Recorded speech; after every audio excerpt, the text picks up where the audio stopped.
मोदी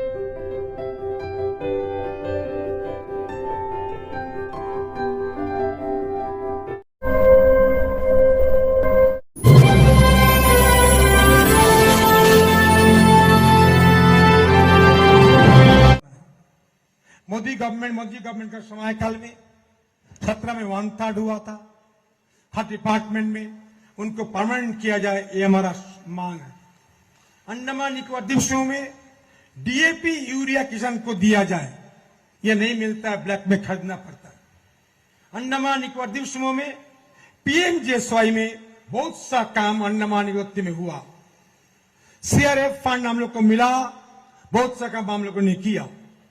मोदी का 100 crore SFC fund हम लोग को मिला, बट अंडमान निकोबार में ग्रामीण अवस्था रास्ता बहुत ही बुरा है, म्यूनिसिपल काउंसिल में रोड बुरा है। इस कारण से आपसे अनुरोध है, हमें उस रुपया दे, ये मेरा प्रार्थना है। एक समस्या लैंड कन्वर्सन का है, ब्रिटिश कानून आदमी चलता है। अंडमान का मालिक हम नहीं है, लेफ्टिनेंट गवर्नर है। अंडमान डोमिसाइल लॉ मुताबिक अंडमान निकोबार को मालिकाना हमको हक दिया जाए, ये कानून काइंडली पास करें। पीआरआई म्यूनिसिपल काउंसिल है, कोई पावर नहीं, संविधान का पावर यहां छीन लिया गया। ऑफिसर का पावर चल रहा है, रुपया देगा मामूली, वो काम नहीं कर सकता है। पीआरआई को पूर्ण पावर और अधिक पैसा दिया जाए, ताकि 5 साल लगातार काम करके सरकार मोदी का सपना पूरा करे। अंडमान निकोबार में खास करके railway exam, defence exam Andaman Nicobar में कराए, ये मेरा आपसे अनुरोध प्रार्थना है। अंडमान निकोबार सैनिक school best place Andaman Nicobar Diglipur में हम चिंतन नहीं किया था, अनुरोध करूंगा सैनिक स्कूल अंडमान निकोबार डिगलीपुर द्वीप में हो, यह हमारा अनुरोध है। खास करके छोड़ के हमारा साथ में टीडीपी पार्टी का मदन नायडू जी भी है, एलजी पार्टी का आदमी भी है, जेडीयू को पार्टी के भी आदमी लोग हैं। उन साथ में हम लोग का काम से नाता बहुत पुराना है। अंडमान में और बहुत समस्या है, खास करके बहुत समस्या अंडमान द्वीप समूह में है। मैं आपको आगे नहीं बढ़ाऊंगा, इतना अनुरोध करूंगा, हम लोग आप लोग डिमांड भेज देंगे बहुत जल्दी। अनुरोध करूंगा नड्डा जी का आशीर्वाद द्वीप समूह को मिले, अंडमान निकोबार द्वीप समूह का समस्या दूर हो, बढ़िया अंडमान निकोबार बने, जब तकलीफ ना हो, मुसीबत ना हो। सबसे बड़ा दान कैम्बेल बे का ट्रांसशिपमेंट पोर्ट, दुनिया का मामले में क्या आप करने जा रहे हैं? ये मोदी जी सपना है। पंडित नेहरू ने गलती किया था, अंडमान का बगल में 2 आइलैंड था, कोको छोटा, कोको बड़ा island. Pandit Nehru lady Mountbatten का संबंध क्या था आप जानते हैं? माउंटबेटन लेडी ने बोला, नेहरू जी 2 आइलैंड दे दो बर्मा को। कोको आइलैंड गिफ्ट किया पंडित जी, बर्मा को दिया छोटा और बड़ा आइलैंड। आज चाइना बैठा हुआ है। देखते हुए भारत सरकार आपका निर्देश में जो डिफेंस में व्यवस्था किया, वो बोलने लायक नहीं है। सब लोग बोलते हैं डिफेंस तो है तो मोदी जी है, डिफेंस है नड्डा जी है। ये आपने काम किया, उसका बड़ा प्रोग्राम चल रहा है। खास करके सुपारी का दाम हमें कम मिलता है, इसे कहीं जब देख लेना। अमित शाह जी 104 रुपया कोपरा का दाम दिया, वो नहीं मिलता है। न फिर डायरेक्ट परचेस करे तो कोपरा का दाम किसान लोग को मिले, ये हमारा भी थोड़ा अनुरोध है। खास करके आगे नहीं बढ़ाऊंगा। निकोबार द्वीप में आज भी पीने का पानी नहीं है। अजय चावड़ा आइलैंड निकोबार द्वीप में पीने का पानी नहीं है। तेरेसा में पीने का पानी नहीं है। डेरिक में लाइट 2 घंटा, निकोबार में लाइट चलता है। निकोबार ग्रुप आइलैंड्स में, कामोटा ग्रुप आइलैंड्स में से पीने का पानी नहीं है। लाइट 2 घंटा, लाइट 3 घंटा। मैं करूंगा 24 आवर्स पानी, 24 आवर्स लाइट, सब निकोबार द्वीप समूह को अंडमान को मिले। हमारा पीने का पानी के बारे में, पावर के बारे में बहुत कुछ काम करना पड़ेगा। इससे अनुरोध करूंगा, आगे नहीं बढ़ाऊंगा। आपका आशीर्वाद हम सब लोग के ऊपर रहे, हमें दे, यही प्रार्थना है। जय हिंद। बहुत बहुत धन्यवाद। हमारे प्रत्याशी जो आज लोगों ने इतना प्यार दिया उनको, उनके लिए आप सबको और फिर एक बार मोदी सरकार इसके साथ चलना है और हम सबको यहाँ परचम लहराना है। अब मैं आपके सामने हमारे राष्ट्रीय अध्यक्ष, जिनके बारे में उनकी नेकियों का क्या बखान करूं, क्योंकि शब्द ही नहीं है कि उनकी गरिमा बयान करूं। पटना में जन्म, शिमला में लॉयर बने। 1975 में जेपी आंदोलन से शुरुआत की, बिलासपुर में विधायक बने, उत्कृष्ट विधायक का सम्मान पाया। राजनीति में एवीबीपी के अध्यक्ष और भारतीय जनता युवा मोर्चा की अध्यक्षता से शुरू की। आज वो राष्ट्रीय अध्यक्ष हैं। उनके कंधे में ये बोझ है कि हर घर में एक कार्यकर्ता निर्माण करना है उन्हें। आज उन्होंने करोड़ों करोड़ों ऐसे कार्यकर्ताओं को उन्होंने अपने अंदर प्रशिक्षण दिया और अपने अंदर उनकी उत्साह बढ़ाई कि आज ये हुजूम जो हम देख रहे हैं वो सिर्फ आपके लिए है, क्योंकि यहाँ पे आप पधारे हो और हमारे दीप समूह के सारे जो यहाँ पे बैठे हुए हैं वो कार्यकर्ता और आप हमारे जो समर्थक हैं वो आपसे सुनने के लिए ललायित हो रहे हैं, आपसे प्रेरणा देने के लिए, आपसे प्रेरणा लेने के लिए वो ललायित हो रहे हैं। आपको मैं अनुरोध करती हूँ कि आप हम सबका मार्गदर्शन करें। फिर एक बार मोदी सरकार, फिर एक बार, अब की बार नड्डा जी आगे बढ़ो, नड्डा जी आगे बढ़ो। Thank you.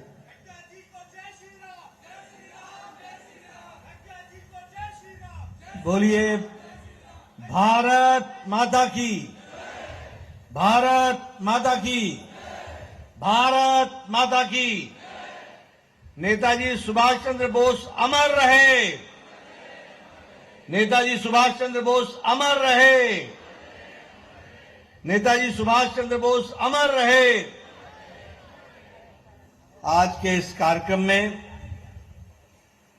हमारे बहुत ही प्रिय प्रत्याशी, मेरे बड़े भाई, जिनके साथ मुझे संसद में भी काम करने का मौका मिला, ऐसे हमारे विष्णुपद राय जी, हमारे प्रदेश के अध्यक्ष श्री अजय बैरागी जी, हमारे चुनाव के सहप्रभारी और मेरे वरिष्ठ साथी जिनके साथ मैं युवा काल से काम कर रहा हूं, ऐसे हमारे रघुनाथ कुलकर्णी जी, हमारे नेशनल एग्जीक्यूटिव के मेंबर, पूर्व में अध्यक्ष रहे मेरे वरिष्ठ साथी श्री विशाल जौली जी, हमारे इलेक्शन के इंचार्ज संजय कुमार सिंह जी, हमारे कन्वीनर इलेक्शन मैनेजमेंट कमेटी के एल मूर्ति जी, को कन्वीनर हमारे एम विनोद जी, प्रकाश अधिकारी जी को कन्वीनर इलेक्शन मैनेजमेंट, राजेश पाल गोविंद जी हमारे डिस्ट्रिक्ट के प्रेसिडेंट, एनडीए के वी मधु नायडू जी, हमारे मानिक राव जी, हमारे सुहाजन चेका जी, नागेंद्रन जी, राहुल राम जी, सम्मानित मंच और यहां इतनी बड़ी संख्या में एकत्र आए देवियों और सज्जनों, मीडिया के मेरे साथी, प्रिंट मीडिया और इलेक्ट्रॉनिक मीडिया के मेरे साथी। आज मैं जब अंडमान निकोबार में आया हूं, इस द्वीप समूह में आया हूं, तो सबसे पहले तो मैं उन लोगों को जिन्होंने देश की आजादी के लिए, उन अनगिनत लोगों ने देशभक्ति के कारण अपना जीवन न्योछावर किया और जिनका बहुत आयत काल अंडमान द्वीप समूह में गुजरा, उनको मैं शत शत नमन करता हूं और उसको नमन करके अपनी बात को प्रारंभ करता हूं।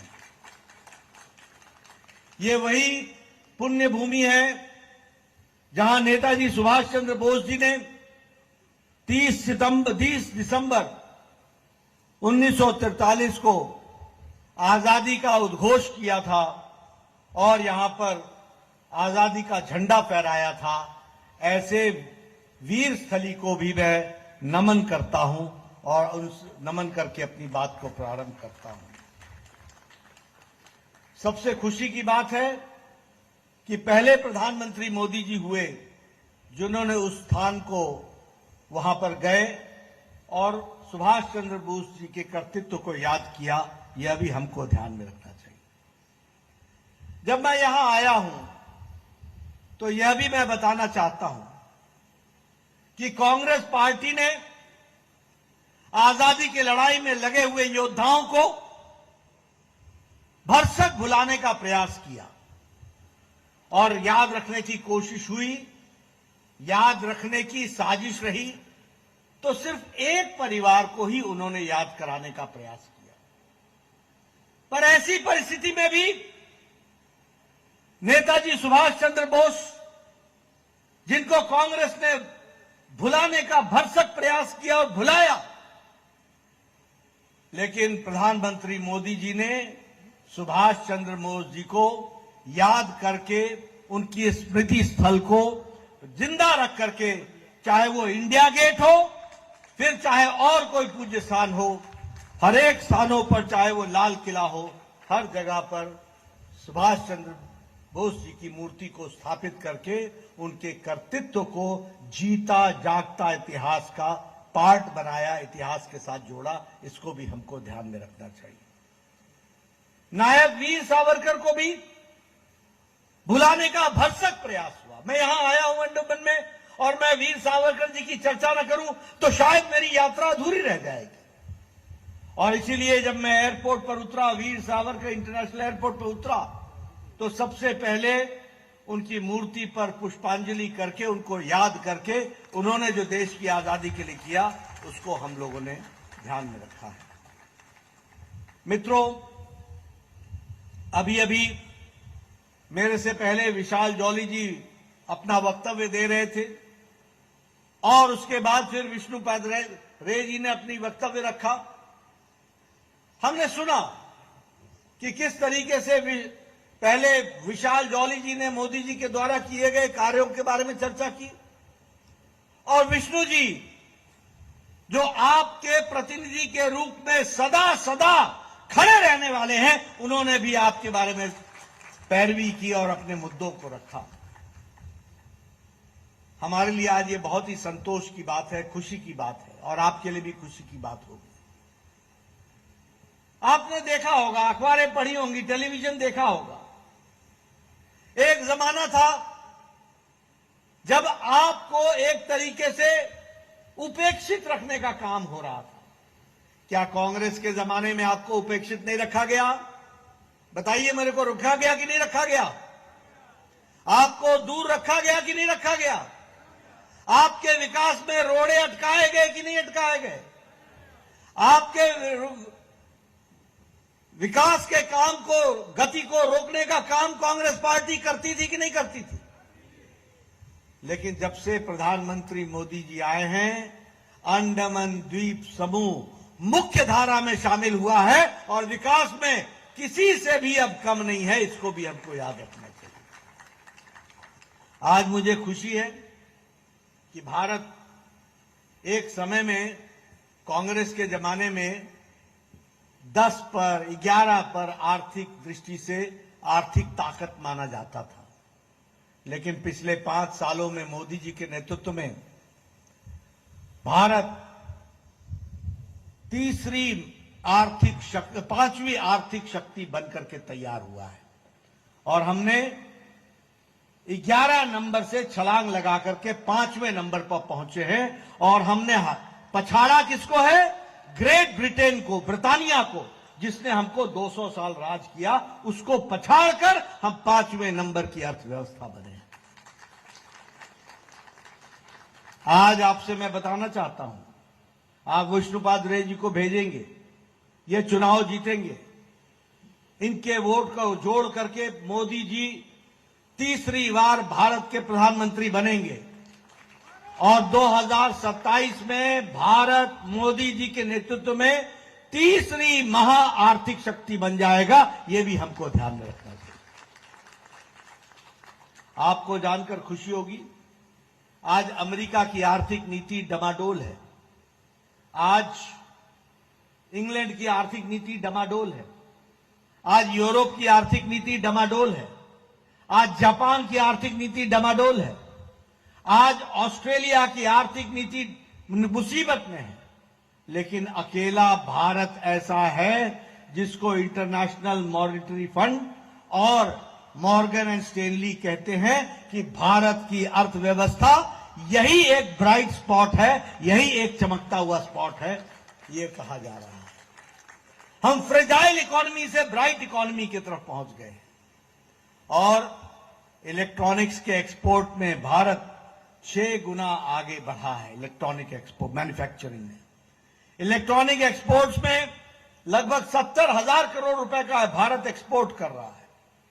आप लोगों के हाथ में आज मोबाइल फोन है, सबके हाथ में है कि नहीं है? है ना? मोबाइल फोन है कि नहीं है? बताओ भाई। आज से 10 साल पहले इस मोबाइल फोन पर लिखा होता था मेड इन चाइना। आज इस मोबाइल फोन पर लिखा है मेड इन इंडिया। 97% मैन्युफैक्चरिंग अब मोबाइल की भारत में हो रही है। स्टील मैन्युफैक्चरिंग में भारत चौथे नंबर से दूसरे नंबर पर आ गया।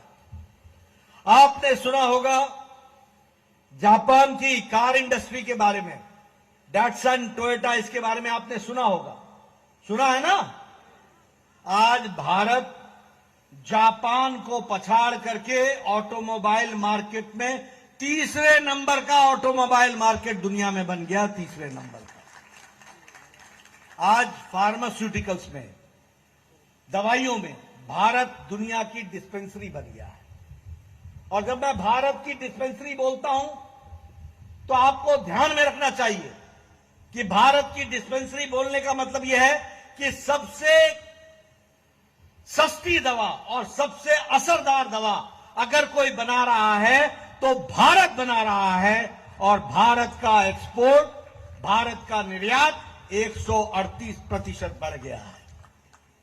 हमारा पेट्रोकेमिकल्स, इसकी थाथी दुनिया में बोल रही है और आज 106% हमारा पेट्रोकेमिकल्स बढ़ गया है। वो भी हमको ध्यान में रखना चाहिए। अभी विष्णुपाद जी ने बहुत सी डिमांड हमारे सामने रखी है। मुझे ज्यादा उन डिमांडों की चिंता ये इसलिए नहीं है कि आपने बस एक बार विष्णुपाद रे को जिता देना, इसके बाद कोई और वकील की जरूरत नहीं होगी, ये अकेले आपकी डिमांड सारी पूरी कर देंगे। मुझे मालूम है ना, मैं स्वास्थ्य मंत्री था, पहले ये मेरे को घर में पकड़ते थे, फिर मैं बोलता था हो गया बाबा, हो गया दादा, काम कर देगा कर देगा कर देगा। ये दोपहर को मेरे ऑफिस में आ जाते थे। मैं बोलता था दादा सवेरे तो बोला था, बोला एकटा बात छूट गया, एकटा बात छूट गया, फिर एकटा बात बोलना। फिर शाम को जब मैं घर पहुंचता था तो फिर दादा हाजिर। हम बोले दादा अब क्या हो गया? बोला वो काम के साथ एक और मन में काम आ गया, उसको भी नोट कर लो, वो भी कर देना। इसलिए मुझे काम की चिंता नहीं है, एक बार दादा को भेज दो, फिर पूरे 5 साल काम की बौछार ये अपने आप पूरा करेंगे, इस बात का मुझे पूरा विश्वास है। मित्रों, आप बताओ, मोदी जी के नेतृत्व में गांव आगे बढ़ा कि नहीं बढ़ा? आप बताइए, गरीब को ताकत मिली कि नहीं मिली? आप बताइए, किसान को ताकत मिली कि नहीं मिली? आप बताइए, युवाओं के अरमानों को पंख लगा कि नहीं लगा? आप बताइए, किसानों की चिंता हुई कि नहीं हुई? गांव, गरीब, वंचित, पीड़ित, शोषित, दलित, महिला, युवा, सबको अगर ताकत दी है तो मोदी जी ने ही ताकत दी है, उसको हमको याद रखना चाहिए। और जब मैं ये बोल रहा हूं तो आपको बताना चाहता हूं, आपको जानकर खुशी होगी, आज 11 करोड़ 78 लाख किसानों को हर साल मोदी जी 6,000 रुपए हर 4 महीने पर 2-2 हजार रुपए उसके बैंक के खाते में सीधा भेजते हैं और लगभग 2.5 लाख करोड़ रुपए किसानों के खाते में डाल दिया गया है। और मुझे खुशी है कि अंडमान भी पीछे नहीं है। 16,000 किसान अंडमान द्वीप समूह के हैं जिनके खाते में 6,000 रुपए साल का डाला जा रहा है, उसको भी हमको याद रखना चाहिए। उज्ज्वला गैस कनेक्शन, हमारी बहनें बताइए, पहले लकड़ी के चूल्हे पर खाना बनाती थी कि नहीं बनाती थी? केरोसिन ऑयल पर खाना बनता था कि नहीं बनता था? बताइए, स्टोव पे खाना बनता था कि नहीं बनता था? आज लगभग 10 करोड़ बहनों को गैस का कनेक्शन दिया गया और उसमें से 13,000 कनेक्शन अंडमान द्वीप समूह में बहनों को सशक्तिकरण के लिए दिया गया। आप बताइए, जल जीवन मिशन लगभग 11 करोड़ घरों को जल के नल, हर घर नल जोड़ा गया। और मुझे खुशी है कि अंडमान द्वीप समूह में भी 33,000 बहनों को हर घर नल, हर घर जल से जोड़ा गया है। यह भी आपको याद रखना चाहिए और इसीलिए गांव की तस्वीर बदली है। मैं अभी इससे पहले सिक्किम में था, कल मैं अरुणाचल में था। मैंने सिक्किम में लोगों को बताया, मैं आपको भी बताना चाहता हूं। जब मैं 1993 में, जैसा कि बहन बता रही थी कि मैं विधायक था, तो मैं 1993 में लीडर ऑफ ऑपोजिशन विधायक था और 1993 में मेरा ब्लॉक का डेवलपमेंट ऑफिसर, बीडीओ जिसको बोलते हैं, पता नहीं यहां क्या बोलते होंगे, बीडीओ बोलते हैं, तो मेरा बीडीओ आता था और मुझे बोलता था, नड्डा साहब आपके यहां चाय पीने आऊंगा। मैंने कहा आओ भाई, चाय भी पियो, नाश्ता भी करो। बोला आपको एक खुशखबरी सुनानी। मैंने कहा सुनाओ। तो क्या खुशखबरी है? खुशखबरी यह है कि इस साल आपको इंदिरा आवास योजना में एक पंचायत में 2 घर मिले हैं। अब बताइए किसको दें? मैं कहता था भैया तू ही रख ले, 1 अनार 100 बीमार, मैं 2 घरों को लेके क्या करूंगा? 2 घर को लेके जाऊंगा तो पंचायत में झगड़ा हो जाएगा। आज प्रधानमंत्री मोदी जी ने 4 करोड़ पक्के घर बनाए हैं, 4 करोड़ पक्के घर बनाए और उसमें से 4,000 घर अंडमान द्वीप समूह में भी पक्के बने हैं। ये भी आप जान रहे। और आपसे मेरा निवेदन है, विष्णुदा को जिता करके भेजोगे ना? भेजोगे ना? इसके बाद कोई भी कच्चा छत अंडमान द्वीप समूह में नहीं रहेगा। यह मोदी जी का संकल्प है, इसको भी आपने याद रखना। अभी अभी मोदी जी ने कहा ना, ये तो ट्रेलर है, असल फिल्म तो बाकी है, ये तो एपिटाइजर है, असल थाली तो बाकी है। तो असल विकास तो अभी बाकी है। अभी तो ये उन्होंने 10 साल में ट्रेलर दिखाया है। मित्रों, उसी तरीके से स्वच्छ भारत मिशन, क्या जीवन होगा आप बताइए? लोग खुले में शौच जाते थे, हमारी बहनें, which type of life they were leading. And prime minister Modi ने 12 करोड़ इज्जत घर बनाए, 12 करोड़ टॉयलेट्स बनाए, यानी 12 करोड़ बहनों को लाइफ विद डिग्निटी, इज्जत के साथ जीने का रास्ता दिखाया। तो प्रधानमंत्री मोदी जी ने दिखाया। और आपके यहां भी संख्या कम नहीं है, 22,000 इज्जत घर बने, 22,000 इज्जत घर बने। आप बताइए, आयुष्मान भारत, विष्णु जी को याद होगा, मैं स्वास्थ्य मंत्री था, मोदी जी ने कहा कि कुछ बड़ा काम करो। विशाल जी को याद होगा उस समय, बड़ा काम करो, बड़ा काम करो। और उस समय मुझे याद है कि उन्होंने कहा कि गरीबों के लिए हेल्थ कवरेज दो। आज दुनिया में यूनिवर्सल हेल्थ कवरेज की बात हो रही है, मोदी जी ने हमको आदेश दिया। और मुझे याद है कि आयुष्मान भारत, ये विष्णुपाद रे मेरे पास आया करते थे, नड्डा जी स्वास्थ्य मंत्री भारत सरकार, इसका ऑपरेशन होना है, बाईपास होना है, इसका बाईपास होना है, इसको स्टेंट लगना है, इसका किडनी का ऑपरेशन होना है, इसका 1.5 लाख का खर्चा है, इसका 2 लाख का खर्चा है, इसका 2.5 लाख का खर्चा है, इसका 4 लाख का खर्चा है। कृपया अनुदान देने की अनुशंसा करिए। ये गरीब है, ये पैसा नहीं दे सकता। ऐसे गरीब लोगों की स्थिति थी।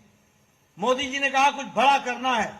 आपको जानकर खुशी होगी, आयुष्मान भारत में 55 करोड़ लोग, 12 करोड़ 74 लाख परिवार, गरीब परिवार। कौन है ये 55 करोड़ लोग? रेड़ी वाला, फेड़ी वाला, रिक्शा वाला, ठेला वाला, सब्जी वाला, चाय का दुकानदार, उसी तरीके से बस का ड्राइवर, बस का क्लीनर, ट्रक का ड्राइवर, ट्रक का cleaner, lift man, taxi driver, बाल काटने वाला बार्बर, ठेला ढोने वाला साधारण आदमी, लिफ्ट मैन, रैग पिकर, जो गरीब लोग प्लास्टिक इकट्ठा करते हैं कूड़ेदान से, ऐसे गरीब लोगों को 55 करोड़ लोगों को प्रधानमंत्री मोदी जी ने भारत की 40% आबादी को 5 लाख रुपए सालाना गंभीर बीमारी से लड़ने का उनको हेल्थ कवर दिया, 5 लाख रुपए का। और आज 11,500 परिवार आपके अंडमान द्वीप समूह के हैं जो आयुष्मान भारत से जुड़े हैं, उसको भी हमको ध्यान में रखना चाहिए। इसलिए विकास की दृष्टि से गांव, गरीब, वंचित, पीड़ित, शोषित, दलित, महिला, युवा, आदिवासी सबकी चिंता की है तो नरेंद्र मोदी जी ने चिंता की है। और यह समय है आपका कि आप 19 तारीख को विष्णुपाद रे जी के माध्यम से मोदी जी की चिंता करो। अगले 5 साल में वो आपकी चिंता करेंगे और देश को आगे बढ़ाएंगे। ये आपको ध्यान में रखना चाहिए।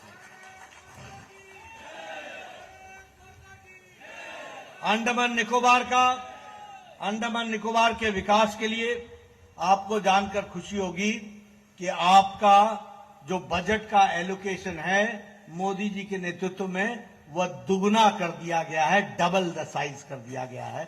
ये भी हमको याद रखना चाहिए। आप बताइए, आज 50,000 करोड़ रुपए सालाना हमारे अंडमान द्वीप समूह के विकास के लिए खर्च हो रहा है।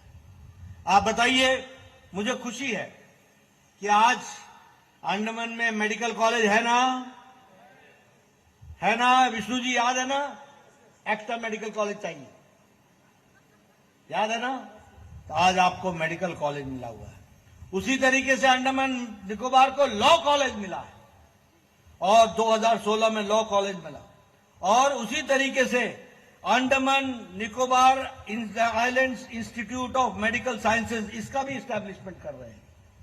और इसके साथ साथ डिजिटल रेवोल्यूशन में ऑप्टिकल फाइबर, पहली बार ऑप्टिकल फाइबर, आपने नाम नहीं सुना होगा, आज समुद्र से भी ऑप्टिकल फाइबर को ला करके और 1,224 करोड़ रुपए खर्च करके आपको जोड़ने का काम और अंडमान निकोबार को किया जा रहा है। कांग्रेस के जमाने में तो आपको कांग्रेस सैटेलाइट से देखती थी, सैटेलाइट का जमाना था, कोई इंटरनेट की व्यवस्था और कोई वो नहीं था। और मुझे खुशी है कि जब विष्णुपाद रे थे तभी आपके यहां BSNL का टावर लगा था और तभी मोबाइल आपके हाथ में आया था। ये भी आपको याद रखना चाहिए। मित्रों, आज जिस एयरपोर्ट पर उतरा हूं वो वीर सावरकर इंटरनेशनल एयरपोर्ट, आप देख रहे हैं ना उसकी नई बिल्डिंग, वो इंटरनेशनल एयरपोर्ट के लिए तैयार हो रहा है कि नहीं हुआ है? 700 करोड़ रुपए खर्च होकर के। कभी सुना था कांग्रेस जमाने में 700 करोड़ रुपए अंडमान में खर्च हुआ? बोलो भैया, सुना था कहीं? सुना था? 700 करोड़ रुपए खर्च करने की बात आती थी तो कांग्रेस का दम उखड़ जाता था, सांस फूल जाता था। अंडमान को 700 करोड़, आज मोदी जी ने एक प्रोजेक्ट के लिए 700 करोड़ रुपए दे दिया, ऑप्टिकल फाइबर के लिए 1200 करोड़ रुपए दे दिया, सड़क बनाने के लिए आपको आगे बढ़ा दिया। सागरमाला प्रोजेक्ट में 60 प्रोजेक्ट्स क्रिएट हुए हैं और 7,623 करोड़ रुपए खर्च होंगे। समग्र शिक्षा में 132 करोड़ रुपए खर्च हो रहे हैं। और ये बीडनबाद से लेकर के फेररगंज तक नेशनल हाईवे 4 170 करोड़ रुपए की लागत से ये भी तैयार हो रहा है। मैं यहां ये भी आपको बताना चाहूंगा कि पोर्ट ब्लेयर से दिगलीपुर नेशनल हाईवे 4 का काम जो तीव्र गति से चल रहा है, उसमें नॉर्थ मिडिल में कुछ अधूरा रोड रह गया है, उसको भी जल्दी ठीक कर दिया जाएगा और नेशनल हाईवे 4 को ठीक से आगे चलाया जाएगा। उसी तरीके से आज आजाद हिंद फौज ब्रिगेड, उसका भी इनॉग्रेशन हुआ है। और जो हमारे 21 बिना नाम के द्वीप समूह थे, उनको परमवीर चक्र के सेनानियों के नाम पर उनको नाम से स्थापित किया गया है। इस वीर भूमि को वीरता के साथ प्रधानमंत्री मोदी जी ने जोड़ा है, वो भी हम जानते हैं। मित्रों, विकास की कहानी सुनाने लगूं तो एक पर एक कहानी हम बता सकते हैं। अभी यहां पर ट्रांसशिपमेंट का पोर्ट बनने का योजना बनी है। मित्रों, याद रखना, इसके बाद लोग सिंगापुर भूल जाएंगे, इसके बाद दूसरे पोर्ट भूल जाएंगे, 2 लाख से ज्यादा एम्प्लॉयमेंट होगा और यह अपने आप में ट्रांसशिपमेंट का और शिप का बहुत बड़ा हब बन जाएगा, इसको भी आप याद रखिएगा इसके लिए। और शायद इसमें 73,000 करोड़ रुपए खर्च हो रहा है, 73,000 करोड़ रुपए खर्च हो रहा है।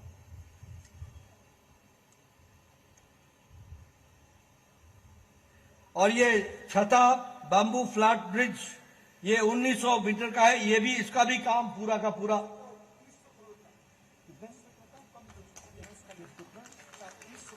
1900 करोड़ रुपए का। दादा छोटा फिगर बोलते ही नहीं है, ये जब बोलते हैं 1900 करोड़, 73,000 करोड़, थैंक यू, बहुत अच्छा। तो ये आप, इसका काम पूरा हो गया है, इसको भी विकास के साथ जोड़ा जा रहा है। मित्रों, अभी तक मैंने आपको विकास की कहानी बताई कि नहीं बताई? अभी तक हमने आपको मोदी जी के द्वारा किए गए कार्यों के बारे में बताया। अब चुनाव करने वाले हैं। अब चुनाव में क्या होता है, कौन अच्छा कौन बुरा। तो अच्छा तो मैंने बता दिया, पर आप बुरा भूल जाओगे तो अच्छे की कीमत नहीं रहेगी। तो आपको बुरा भी मालूम होना चाहिए ना, मालूम होना चाहिए कि नहीं होना चाहिए? ये जो इंडिया अलायंस है ना, इंडिया अलायंस, घमंडिया अलायंस,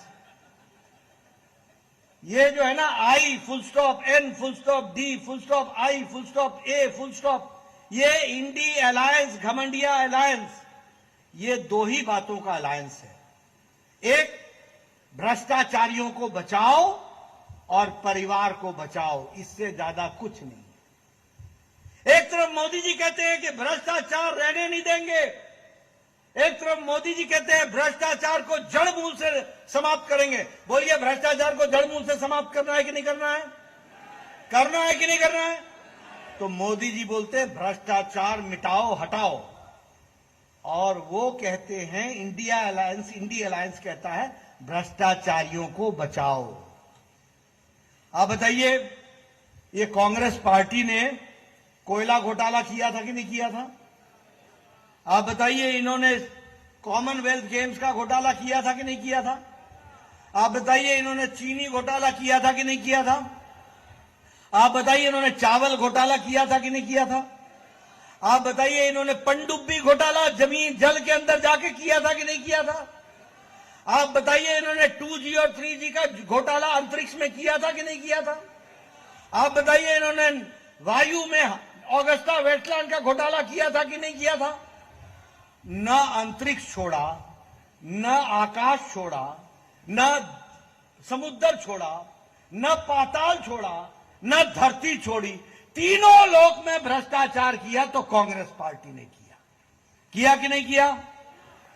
अब आप बताइए, ये समाजवादी पार्टी का अखिलेश ने लैपटॉप का घोटाला किया कि नहीं किया? गोमती रिवर फ्रंट का घोटाला किया कि नहीं किया?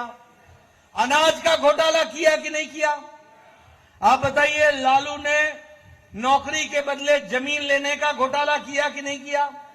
आप बताइए, लालू ने मवेशियों का चारा घोटाला खा गया कि नहीं खा गया? बोलो, माल मवेशी का भी चारा खा गया। चारा घोटाला किया कि नहीं किया?